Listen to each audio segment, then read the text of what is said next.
Hello, everyone, and welcome to Washington Unplugged. I'm Bob Schieffer, and you're going to find us here every Friday afternoon on the web at cbsnews.com/Washington Unplugged. We'll try to keep you up to date and ahead of what's going on in Washington. We've been spending a lot of time, literally night and day, keeping up with the fate of the president's enormous economic recovery plan. It's in the Senate. It looks like it's going to be voted on sometime this weekend. What is it? What's in it? What's not in it? What does it mean for you? We'll try to sort through some of that today. We'll talk to some key senators. We'll also talk to our panel of experts, and I'll have some closing thoughts on the rise and fall of Tom Daschle, which was the other big story here this week. But first to the recovery plan. You know, the president has been using a lot of nice words about how we all have to come together and work together in Congress, Republicans and Democrats. But in Williamsburg, in his most recent statement, he really turned the heat up on everybody and said, look, this thing is serious. We got to get started on getting something done. Listen to what he had to say. But what I have also said is don't come to the table with the same tired arguments and worn ideas that helped to create this crisis.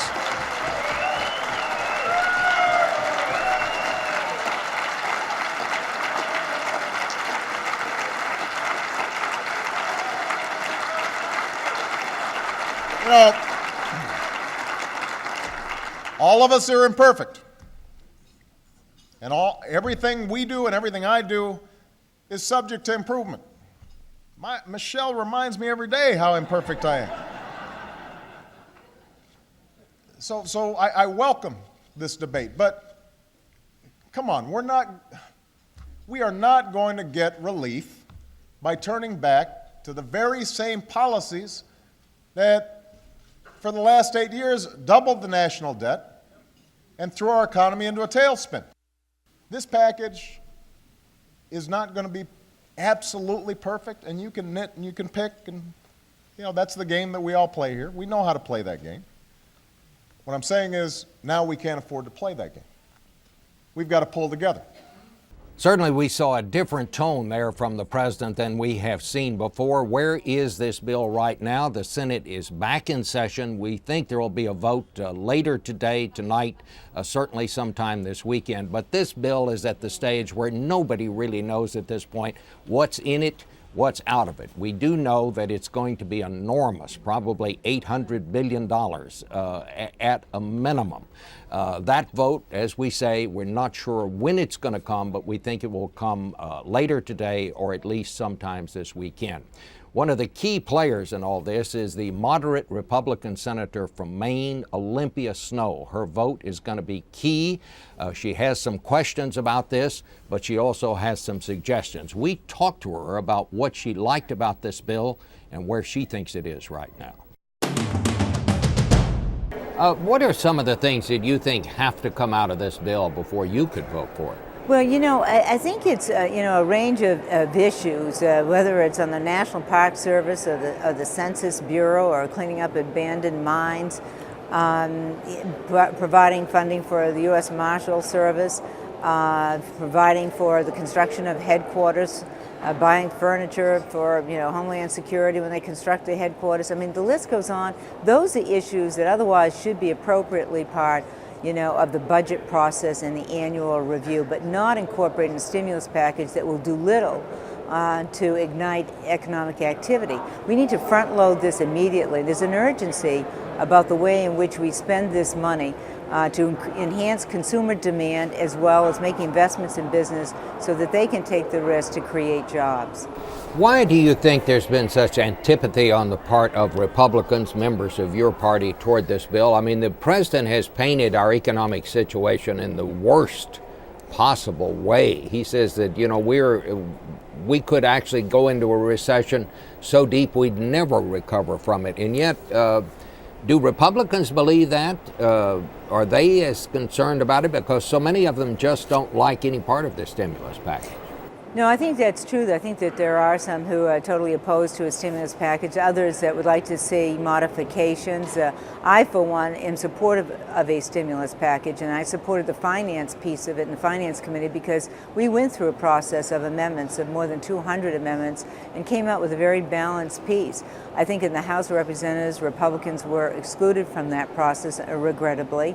Here in the Senate, we fortunately going to have an amendment process as we have been for the last few days, and I think that's important because it gives senators an opportunity to improve the package and to make changes that ultimately could develop a consensus. I want to vote for a package.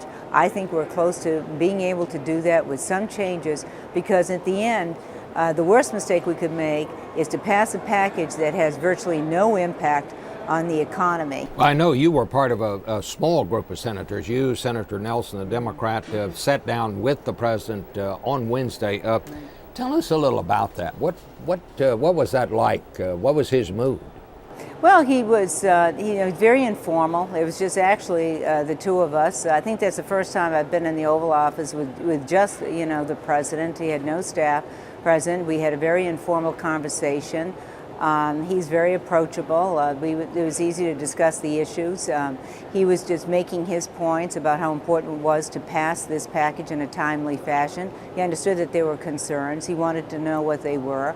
I shared with him, my thoughts on some of my ideas and how he could go about to bridge the divide and to address some of the concerns. I thought it could be done and achievable.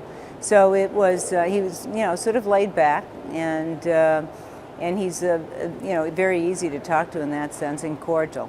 Maine Senator Olympia Snowe, you're watching Washington Unplugged on CBSNews.com. And this is Washington Unplugged. We are joined now by two of Washington's most plugged in, Mark Embender of The Atlantic, who is a consultant also to CBS News, and Politico.com's Nia Malika Henderson. Welcome to both of you. Let's just talk a little bit about this. Boy, we saw the president change his tone last night at Williamsburg. Yeah, it really seemed as if he took pride of ownership, and it took him a while to get there. I mean, earlier this week, it seemed as if he was in the vernacular of our economic crisis, a first-time home buyer had just been given the keys to a new house that was losing value the moment he crossed the threshold. But he realizes now that this is, regardless of who crafted it, this is his bill. And it's the Senate's bill, it's the House's bill, but it's the Obama stimulus package. And he has to sell it, and he has to sell it as if he's proud of it. And I think at the end of the day, we don't know the precise contours of it, but he's going to get $800 billion worth of stimulus on his desk, and he's going to sign that. And that's not going to be everything that he wanted, but it's going to be a lot. Yeah, I mean, I think one of the things he must have realized, too, was that he was very much losing the message war to the Republicans. I mean, they were throwing all sorts of charges about pork in this bill and really kind of winning the message war. And here was a guy who was on message for 2 years in this campaign, and, they had pulled the language of this bill and how to sell it, but they weren't really being effective. So you saw him on Friday really come out really strongly, I mean, almost like a Baptist preacher on the last night of revival, and really kind of hammer it in, reviving some of those lines from his stump speeches. And he was, he was very, I think, effective in rallying the Democratic troops and trying to get some of these moderate Republicans on board, too. It's another lesson, though, isn't it, that all things that seem so possible during a campaign, once you get there, once the Congress comes in, you discover everybody has their idea and their pet project of what they want. And the result is what we just saw at the House, where they loaded this bill up like a Christmas tree. And he wanted to give deference to the Congress and give deference to his, his former Senate colleagues. He gave them some parameters that it was, should be about $800 billion. But you're right. I mean, they loaded it down with a lot of things, mob museums and, resodding the National Mall, all sorts of things that, have since been stripped. And we're going to see a lot more of that. I think they're looking to cut about $100 billion for this. It's interesting. Go ahead, Bob. No. I'm going to say it's interesting, though, to wonder whether the White House just didn't understand that giving control to House committee chair means that a lot of their pent-up priorities were going to be funded in this bill, and that created the Christmas tree mentality. Or maybe he knew all along that the Senate would be the saucer cooling body that it was meant to be. Let the House go crazy. We know in the Senate there'll be some clawback. My sense is that the White House was overconfident because they were saying that they expected a lot of Republicans. They expected, even without changes significantly, early on, a lot of Republicans to vote for the bill. Yeah. I think a couple are going to vote for the Senate bill. Whatever happens in conference, I'm not sure. Well, they're going to have a couple. Yeah. But they were talking about 80 votes, 80 votes that they might get from Republicans. Yeah. They're going to have to get every Democrat in the Senate, and that's 58 of them, plus 2 Republicans. Probably Olympia Snowe and Susan Collins would be the most likely to go.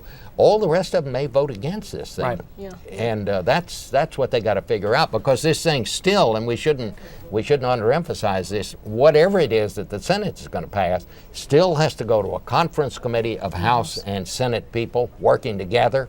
They'll come up with a third version of this. It goes back to the House, and the House and Senate again will have to give final package. So it's not done yet. There's still a lot to go here. But I guess I have to say they are moving along. Right. I mean, in the way Washington moves, and sometimes it can be painful to watch. But they are moving along. But don't you both agree that this is going to get done? Some kind I think of so.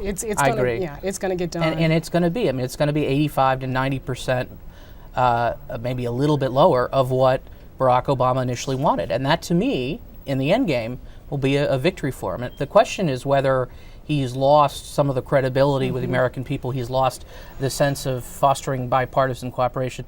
Look, the CBS News poll last night found that 80% of Americans think Obama is acting in a bipartisan way.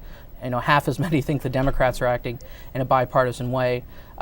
So it appears as if he will escape this relatively unscathed. But I have a feeling that this may have sown the seeds for later difficulty in later battles. Well, and certainly put some wind in the sails of these Republicans who are trying to regroup and figure out what their message is. And I think that's going to be maybe the victory for them, even if they lose. not only what their message is, but what is their role, Right. and how can they be effective and begin now to rebuild their party, which is something they have to do as well.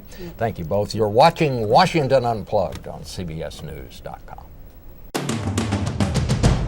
Welcome back to Washington Unplugged, CBS News cutting edge webcast. You'll find us here every Friday afternoon at cbsnews.com/Washington Unplugged. One of the big stories out of Washington this week was the withdrawal of former Senator Tom Daschle to be the new Secretary of Health and Human Services. He bowed out after headlines that he had not paid $130,000 in income tax. Daschle said it was a mix-up. He said he didn't know he was supposed to pay taxes on a car and driver that had been furnished to him. Was that a credible excuse? Well, here's how his friend, South Dakota Democratic Senator Kent Conrad, explained it. And we should add that when he talks of a 1099, he is talking about a tax form. I tell you, I believe if people knew the full facts of Senator Daschle's case, they'd have a much different impression than the headline, which, as you described, was $128,000 of taxes not paid. The fact is, he paid hundreds and hundreds of thousands of dollars of taxes, but he did not get 1099 information that was accurate from his employer, and the investigator said very clearly to us in the Finance Committee, it would not have been immediately apparent to any taxpayer that his 1099s weren't right. Do you think in the end he could have been confirmed if he had decided to go ahead and not take his name out of consideration? I do, because most members, Republicans and Democrats, know what Tom Daschle is like, and members would have known the full story. You know, the biggest part of the dollar amount, interestingly enough, is the car. The car he thought was a gift. And because he got no 1099, he had good reason to believe it was a gift. Beyond that, he took 100% of the responsibility for a car, which in fact was not 100% his responsibility. His employer also used that car. I mean, the lead partner in the firm that employed him.